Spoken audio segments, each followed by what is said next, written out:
pinuputol ang pag-ere ng It's Showtime sa GTV channel, na sister channel ng Kapuso Network.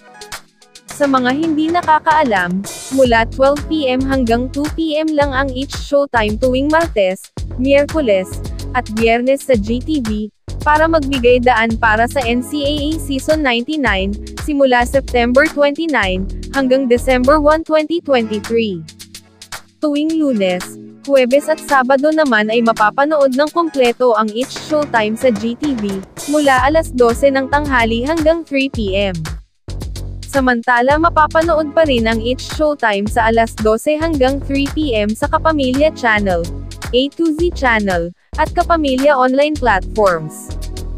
Hindi naman nagalaw ang airing schedule na 11:30 AM hanggang 2:30 PM, sa araw ng Sabado sa Kapamilya Channel, A to Z Channel, Kapamilya Online Platforms, at GTV Channel. Noong una maraming netizens ang nagtataka, at nagagalit dahil pinuputol at hindi tinatapos ang programang It's Showtime sa GTV Channel. Pero sa ngayon ay naiintindihan na ito ng madlang people, dahil hindi naman pinababayaan ng GMA, ang Kapamilya Noontime Show. Sa katunayan ay binisita ng GMA Executive, at bosses ang programang It's Showtime, isa na nga dito ang Senior Vice President Annette Gozon. Sa kabila ng hinaharap na mga problema ng It's Showtime, ay pinapakita pa rin ng GMA ang kanilang pagsuporta.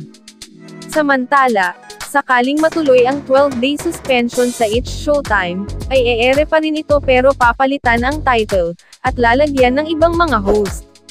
Maliban aniya sa palat title at host, ay magkakaroon din ng ibang segment ang programa.